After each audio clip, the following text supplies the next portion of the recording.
lo e kontel ka chogo ner mala tiangron wan ka changdar ka ta no kontin gol gwe ka no .tv family gwan dia bia ngaleng tin ka bia nen tin ta ma bararan walle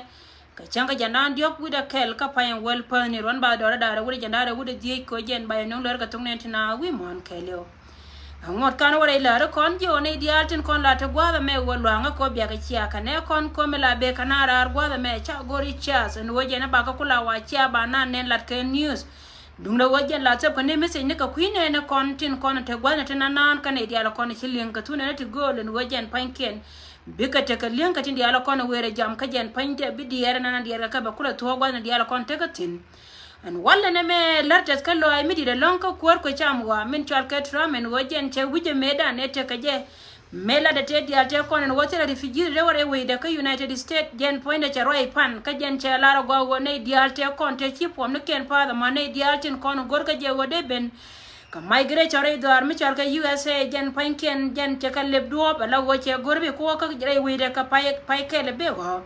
ata lo mi di long code ne dia to wan kan medan te chi pa den wo kan panken de ka wo Radar Michel K. US, especially con South Sudanese cha migration dan cha jaga medan cha la passport South Sudan me weka United States. Katindi ala kolar karodi ande weidan gwa da ma kama kwar te kon chal ka kwar weidan kan ne ko na kwala chode ju ko chamwa ta ma chi kwar ko chamwa. Chana me che ko anon fanen wojen point de bene dialtin kon chi kan war e weide. Ne te kon te chango te de wo kan ne dial te kon tin gor ko de won tanga mira ma chi chode pen ka US jana ba le ko jen pai kele bego. Lara me we ka refugees dia especially dia kon ta ka kuma refugee kam ne de ta ka dada ba mano gol tin gol tin kon lip ko kan panken de ka kan la wo chi ko ka US ko ko aloy dun palpin mi chi ko dar ya la ka be ji cho pai kel dong ba yanyo ka mi chal ka je ka jen ba nan ka US chi kor la kor ko cham wa chi dun we de cha ku to che no wo be civilian we ne te dia che kon de che moi ka sanction en go ka ni chi de wore we de che no wo be ka leb drop dong chi char ko wore lo de ka che ngai go woni ti te la ka rum ka ne den ko no kwa la chore ji we anta me che refugees dia cha nyo ka me leba ka do USA la go dar me chal ka USA cha la te la migration me de leptin ka refugees we ne te golden ko no gor ka watin ki Donald Trump che nyo ka me cha announce pan roi me che ka wona anta me la ko tini en ka wetin ko jen bia wore we roi kel mo gona ma ka lartes ka loya long ka ne dia la manani on kwan dia la ko ne cha ga bo gwa ne dia la ko ne luog na tin dong ba te ka me betuo ba ka ne dia la ko ne te ka kam ne mara me ti pom dong ba chugar ka chu del gora go akara me te me chame gen ba chu mo ka me chama ka ga dia tin ko ne te del wal ba del wal ba ga chu je ka ne good news long ka kon ne tin ko ne te ka ne kendi chu ka lo ka kam ni me lo no go jen ti ko te lang che ling ki wuro mo chi lo de cha koi ko ra mo jara me yen tin dia la ko na ganga tin lo ka refugees ka gwa ne dia la ko ne ko te ka tin mu ku tere do ka Uganda ka ti ka kam ne na do me chal ka Kenya gwa ne dia la ko tin ka ti ka Ethiopia ka kan jara ma kelo me le kan ti dia la ti bodo nana ci dire we dana go jen ci dia ca yan ko jen ca yen refugees ka rodien ca yen manana manaza maniti dia la ko lare wini nene dia la ko no ko la chore ji Africa antama be joyo wote dia ca konte guyen point de jen point de ce ba ngayo go ci wonyo ka me ce realize re loide ce ngayo go kan kwara ko nan yana na ka kuidien ka ti ci lote la noy kan rodien ka kan ti dia ra ti ba nga ciena ken plus wa ce lung na ken ce yelen kan tembor ko ka kan ko nan te winners no go US jen number 1 ka jen go na lat ka ti dia lat ka tin mi te ka wa melat ka dortin gwada dien makan US kan na tin ne cha da kan martin tel do ma de we ka jarar antama na mo ge good news mi ci wur mi chal ka kor ko cham wa ni Donald Trump che ko announce pan ka che la ro jen ka jen pai kel be ba la dial ba ka leb no go ta lo mi ka ma ja ba sia ka ne dial ko no kula civilian ne kon dia tin ko tin chu amana ne tin ka kam ni go ko lo kun ko ka ru ne te ko ne cha ngo ko de wo ka US dong bat won wo ka jen pai kel men tama mi te chodu te ka waiting bi ngai go wo jen mi wo mi chodu ja pen ka US ma bi je pen wo che bele la dun kwar US ba chwa du nan te kon ti radiant tin kon lar ka chaba ken na mo jena na bandon ken nyam ka jen go ro ba lar kon dial kon tin dial tin kon te gon ti go be yi kon ko kuine no kon chuch en go bano ko dio hallelujah ko jen point cha palan chelen ko kuine no kon dial tin kon chuch go dial kon te ka tin Raidong dia na melara ne kon dia alta kon raidor Michal ke Tanzania ne it kon la South Sudan citizen tintere we mo de chara bartin en go ba e joy chenga kamal re we na ne ci kore ci dit tent ke min ci kon dia la nenen gon Tanzania min ci election ne ci warar kare kor mil wal midi de long term gona na tegatin na karodian ba South Sudan citizen dia kon te gwa mo gadu le gori amane dia kon ci wujura to mi joka yen .tv well stay ko yen biara tit ba katana ta ka we ko we me security da che je ka jike tela duom la lat kan yen ka la wajen tela ramala gangi jin ka ro do gango tie da ro dun me siara mu ka ngwande che cham ti cham ka ka ka redo le ko ka tit ka jan biaga biaga tit ka jalan jala ka ba jen cha tuon wa kan panken cha ko wang ma ne mok tab do la dien di ko la parliament dien cha wangan wala chi ne diana nen wi mon keliu no kan me chom ne gwa da ma me no go jen cha den nan go de rami me ma citizen we bara me la for na me cha jije gwa me cha je tin ka ne ko no wanga loy dien ka talat ka to ken jen po ne cha de kan la go cha na cha ka mo ka bo tie da gat ka jana ne jel ka yen ne to kon ta ka Tanzania keda gad ka jana jara ya kai maka yen gado le gara bata kontar ka university ni to mi biara tikatana ta ka yewo yen bi angai go kuma we na kuna la jako bina ta kamal go mok to we ta kamal gonji we mamal ka lakin yen de kono be win to go la ganga ye kuma we ko wacha ya laut no yen bi awre we dien tiada rodun katana ta ka yere we ka Tanzania na mokel ba ko gore jaba go kondi al kono de ko ken ba tin kono gui gwa mo dor me chal ka Tanzania ci kondi ala ngayen go jen jare election ka election de wo jegat long mono go korna te tin chala korme ci be long kondi al chana win mon chana jetiang special kondi de kondi chal ka South Sudanese ko kondi de ci kono de mera magan go te ka mitwo ko kan nei bas countries ci konto kontin mono go jen gwa diara kondi chara bartin antama palna ka kui Tanzania ko jen poinde de nei de kono tare de ka ta kamal re wi de nana tagatin ko wojen chiriya mo che dit kanetin kono changa we mi ba chiga ji Tanzania karota ne kondi al tagatin na mekel mitwon wojen poinde bana jamare palo kon kono ide ndialo kono chana ngong chi chana tanga to kono karodien en wojen poinde dor ma chalka Tanzania tene kon tagatin ka jen ba che de wore ide kamana tatin namo lor malara kondi al ka jow ma we kan ne kono kontre we go je ko ye tiede rodun katana te ko ye ko wo we dun ni South Sudan te la mal metetin ka yen ba me ya go gwa ma ko ci korcherom tegli ara me na kare we dara de dien ka we na tetin la tegli adu jen la jana ka ci ka de jio ko wo ngai ka je go me barro do go barro tin barro ko na ka ji te la ma ko je jowo to mi jira ma ci ka ra mo especially in South Sudan tin kontre we dor me chal ka i Tanzania che de me na no go de duna de ben ka kanida kono kwala chole citizen waiting kontere we chale ne larbe chit kamen chaje lar cha we mi chale kanya chaje mention ne go jena te kanida chara mat ka boting dia nan tegatin ko din report dia nan chala de ken mani yen South Sudan ba ka yene ri chara chega je we ka Tanzania ba der to on wajen ba der kai mi cha kai no der to on wajen de accuse be cheka ne kono chara ka ji kenya rai kele na mo ko bi kondi atrai pala ba ko kui dor mi chal ka Tanzania ko wajen poinde bana pal ko minno ko de bi majanante tin de yen ka de korna de tin ro ra kapchung ko wode ne kono chara bartin de ka chen kamare de min dong de na banyo ka no nga dun kwarun yen ji South Sudan tin kono ti gwa da mo ko kui ko jen de yen gor ka de ngai gwa wo kwor ne Salva Kiir Mayadi de ja wini mulono go chet ka me cha lar ye pa ne go kwaran ni Salva Kiir Mayadi cha gor ne go jen che wodor me chal ke i Dubai jen gwa che wotin ne et em we gorare we kondial gar kondial ken mo we ka del wal che jen we ka wojen point de te ka mo wala ne jeti la nyin kume ngane lem na mano gwa wa ga ko kamrare kume me la kume we yen wojen point de ba ja la go jen te we ne konnetin kon rai ka media yen dia la kon la te la ko ngaitin a jen go na no go ka kon tana janga we ci kwor che jere we ka won we ka je chaja lara go wojen point de we ka te ka mo we la ne je en go jen we ka del wal che te ka mo we la ne je ka kui kume bangane liam ne je ko la tele mala te report mete ka mala ka kor mala kor we la te ka mala to ka jen ba je nyoni de kono kwala chole chap we mi kan tin dia la kono la ka kanete to tele roma zumba ka nora ar kono de kono chal ka jimi dia ko tele mala to ka tin dia la kono chalat ci we ka ne de kono chal ka je we go de la ko du mate ka to mala ka de cho kamnas ka de ne cho gor wa ba ne cho la roda no we ci kwor che jen kama we la de lengu dum do jira mana ngi won kwori Salva Kiir Mayadi me cha ba polara la bebe naniji biro do cho la ka gwana de tin ko go ba parar tino biye cho ngai go wo dang ba te kam ba belet ka jiba roy kele na mo ka yene dia la kono ci ka gor yene wo de ko te kam de ka lar ye te la ko ngai ko wo ci kwori che jen je linga ci len ko kono wo che jen te ka medan ne ngoda kana ne jen ne dan me chalim en go jene be jen run che ben ka ya ka chalar ye go kwori go re jen ka jen ku ka me ci ko ne jen gwa ba pe ne tin ba mete ka me ci me go kondi ale lep kel ka bana chote ka ngai de mo wo parar go ba parar tino ni go jen point na ko nan tare we ka South Sudan chet ka men ci ko ndi ala ngai ni go jen point la dol ke ala go ba nyo ba ma ka jen ba nyo ka yu jaw ci kana nyo ka me cha postpone na wala cha nyo nan ka mande ye bego kati di ala ko na cha lat ba ko yen ne ka di ala ko la lin ka no do tv chet ka me cha la ye woni cha ngai and when a major la doing business tell to me the tin ko lo yanda ko tare de te ko de tin ka ti lo yanda ke tell me la numeron ko de barar ka je muno go tin di ala ko la lo ka che go baro ire dien ko wala go an go te ka mila niu ka dor jen point bana ko le je wa men cha ko nyan wala jen tin di ala ko la ka ti lo yanda ke ti jo jen go kan ti ka tel guardian mo ko tin dum do go jen cha la doing business ka jika te ko la ka je ken a kon di al ko te no kon jen man no go na cha ka wal wang tin aka bonyre pini ken te ka tin man hi go ga nyang di rot mita ka jenga gwe ni tin kono gorka gojen ba dab de ba kamrar jide a janka kan man no gojen mo waya goje ga dab mbor chi dab ndol dong ba ko la la ro ndaba ba wati awene kan to diala to kan tele metel solution le men solution da chaba barar ka te kono lat ka ken ka wo ken panken gwana na te ka tin kan cha jo gor go ba me la to ka dor ba jala da ken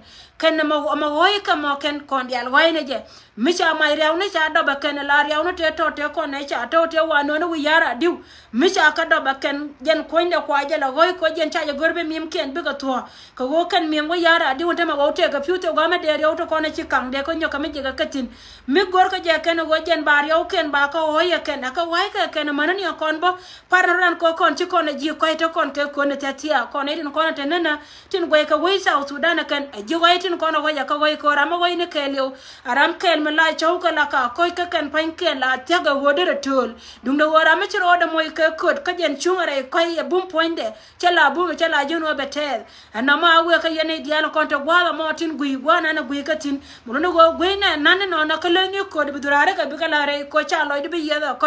ane diana ko ne chi chauke lo dong diana ko ne chi chauke lo da ka wai ka ma we yara diu ko jen batwon go ken mi mo yara diu de ka bora piu gwa me bena titika kana kono gora balar ye ka kuika micheka wona kamelora re we dan gwada mo nganche be panik ka chu panik dira mo meloni woten dat ka kan roda yoye micha lut captain ka jen poinda kana jola kana ni cham meloni go batono wala be piu ko de be lut be jola be cham titika tigora go bi ataka linkin ine tinati kono la linka tongna ne tinati la nuarte kokok akaling meloni go jen micha lut ta captain ka jen poinda kana jola kana ni cham bi gwaben ko jen bi piuten kontin chame ko lut la chame jola ko terereo muno go bi gwaben ko ko bi piu dial konan maade bi ka dona bangwang ba jola be cham ka cham lo ka jola la ngwanga go dere chom ne jira kam ye jere de chom la chwate ka lia kanto diala to gora ja go lem na ka kan dial mano chi lut jola shay cham tella me bana latina to diala to e kod we gwa we tino nyintiro ko ne chala rar gorgono ba ka tie to gaten konan chuj netin kontin chuj gwa mo tin konan to gwa mo kanedin chuj tie salar ni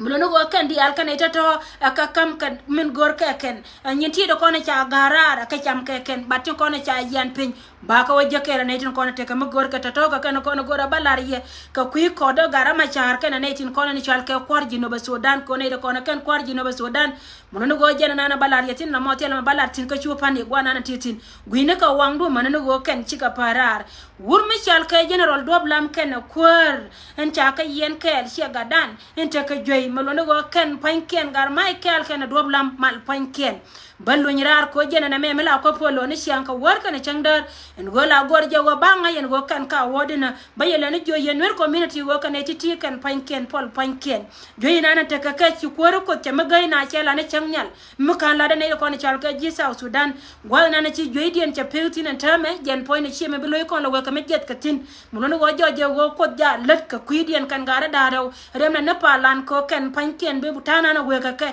be chwajen ko sia dinu wal la dinu wala won ka gwanwa shalna gwanwa la kod nene tin char tin konin chanka na ga nene tin char e mon char ti changa na ka je gara ma kuimil lede muno go shalna gwanwa ko jen panken be chonkel ka gad kon rai mi cheke wona banyo ka melara jen etin konin chal ke die mama ne daba we dial entin konin la wok pen gwada mo ka kuiko ken we ka kuigan ken en go pa la ka kuigan kuntin kwartin konin cha yen wurmi chal ka gar Michael kene wurmi chal ka general doblam pa la ka kuidien ko waltin kona maske ken bikala wal pola poan ti tiga ken konin goro go balar ya re dor mi chal ka wa chen Equatoria gwa da nan dor mi chal ka ikaje kaji chi netin konin chal ka ji ka chi kwar ka chi ken war ga gor Salva Kiir Mayardit en gode yene kunti lual tin konin chi cher ko ken de ka le jo re monda muwe wa kan cha ka le jo muwe wa ton go ken pan ken ba ka ja ko ba ka akene muwe wa ton go ba ka re ne ka tin konin cha tin go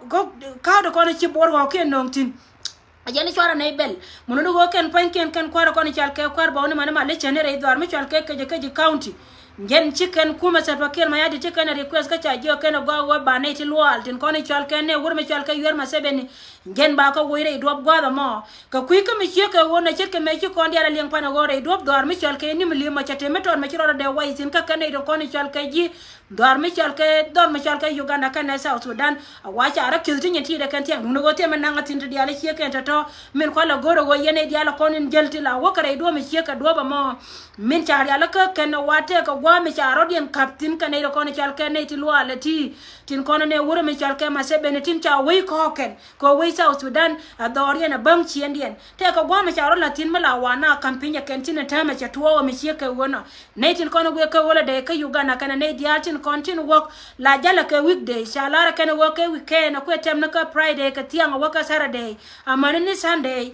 ala gon chang to ka chang na cha ro ala ka ken rai mo shalara ne ko ni chal ka ji jan gi no ba long ne tin la jal rai we dan go bi ajana na jel ka ye bi ajati te rai doar kui doar mi chal ka jong li ter chi wur mi chal ka red bell ne di chal ka red bell si ko doar red ban red bell jen cha weram re we ko dor mi chal ka jong li ter ta me jika di ala la go kan chit ka me cha la re changa dan wo jiju be cha go culture di al kan cha kana ngaken muno go mi cha e jeti ka di al culture mi jog da mo ka ti kan jiju ba ka ga to da chi wo kan cha ka tu ka ma kwala ka ken ko da ka del wa ka ja ka wor go chul go ni anta mare dor ko dor mi chal ka jong li state wur mi chal ka red bell kan wur mi chal ka ma ko luet kan chi ka weram tin ta je lo ka je wa ba ke mi cha wala ka je la da roi na ji jong li min tin yen tin go ken pan ken cha ro ya la ka red bell go ken na mai ken chi kan ga bi to ba la go ken ba ka to ka tar ya na kan ba to to dien roi me chi ka wona chi jawle ne ben ba wajen te ka ne te man mon ti roi ti jel kel ka wur mi chal ka ma ko luet dum do wa chi lan ma gor nga mi chi ka wona te mo ngala nang tin lar ne yendi ala ro ne de konta de we ka jong li state mi ti jog do la go chi wo gwa je dugu ko jog do ye ku do mi we wo jaw mo no go chu go ra nyok mi lu yira ra city do ar mi chal ka jong le tame ba lei lo ba ja ko jena ba cham no kon titi ka no kon go ra ba lar kon en go kon ne tin kon chal ka ine tinas biya te ka ngai wo re do ar ka jiba South Sudan ti medina ba lar tin tame ko kon dia chana kanen te la karodian gwa da mo jen o jom puda ku kel tana gwa ka tana je ka ke re do ar ka yunti state chet ka me chi kon dia la ngai ba wo kan te ka lwela kan jike kinai de kontere we ka unity state chika lena ba kamal yenne ko dialo kon te ka unity state amana ne dialo konten nan chika ba kamal dum no wachi mal me choma woni wur mi chal ka ipulte gagak la gore je wodere ne tide ka yan maj ka jen poinde la gaye je wojen mo woro wa 22 argo je wodong de je ka je kan ti cha dialo chika ka entity te ganka wur mi chal ka rek bim top ntema la wur mi chal ka pul ling ne je wojen ba je woy rei lada ko wojen ngai je go rek bim top mo wa woy go be Salva Kiir Mayardit parar tin mo welu ra re go ko me yara chotin jen point ngai je wa ba we ko jen medan kwan ga je we ko nya wur mi chal ka rek bim top ko kui ka mi she ka wona ta mala chara je go wode ka we ko den ka ko kan ga nyai kana ka betew loje munon wala do bana na ta me baraka mani ngai wur mi chal ka pul jen baraka mangi ala wo mete ka ngai mi to wi pin la bar ya ka da mai mi cha jaga je Salva Kiir Mayardit ka gor ko ba ko tera me bi ngai wor kan ti diare she ka ta to ba chine ko ne chal ka ji ai go amani civilian tin ko ne chal ka ji do me chal ka unity state ci kan diare cho ngai ni go ba wo jen point gor kan wo bi ka ben ba ba nyot ni kan roi mi che ko on me cha na cha ka yen ba kan je ai go kan ga jen ba ko lo ra ken ko ngai kan diale go gor ko jen ba kur ba la ri cha kur cha do yo de je ai go antama kan panken ko kana la won ba na ba gol pinya ken la le ga ka ma ta ne de ko na ten gwa ma ti la cha ba manu ne de ko na ko na chole kuma ai go ngot ke la go ken dwal ke wajen ba ri ga ba yan nya la ken ko ku ko ngai ken go de ra to to roi me biya te ga lintin go me te wana mo re dwar ka yunti ten mo kan cha etunya ken ngoda ba del na ni mo ali kan ne de kon chal ke jinubi ne tem gwa mo jel ka mo ko ken chicken goro go ken panken ba mena na lat ken e to ba jala ken pal na ke unity state ko jen benetin kon chal ke icha ga dia la kon cha joy gwa mo ka cha gol pinye piu jen panken du ko chunga be chonkel ka ke ramo wo je wo chebe mi sheke wono wo je na de temre la rai do arjen point be ko be chuta kel ka je be mongore be chu je la jen chigatin kon chiga be le chu ka chiga be le lo chu ya rai mi sheke wono ja tire do nan ka unity state ko kon ya ban ta ngai tin go ko de let ka jen ku ka mi she wono plaza ni kon chal ka jai wo ba cha ti dia cha ka kula ken ka ku ma la ko ken chicken goro go ba dor ba je to ken dum do mo wara wa 20 war ka ne de kon te gwa mo be jo go ken panken bitana be ka respond ko beran baroda gam rai mi sheke wono janan de goro de lar kon ka ku do ran ka unity state en go shi ka ba ka mal ka ka ne le la mur ke gur mi chal ka pul ka na roda na kap jo gwana na che bentin dum do go ne din dia la kon la chap ken ka nyuro gwa din na te ka tin ai kela na mo ka tin dia la kon ba nyoka melara kon na wala kon e tina en go jen plan wuro mi chal ke wur janga kan ne ke tin konti te gwa ma go gor ka je ken go jen de go ai dwar ka South Sudan ba yinta chunga gwa ne dial tin kono gor ka ken go jen panken ba jika ba ka control ken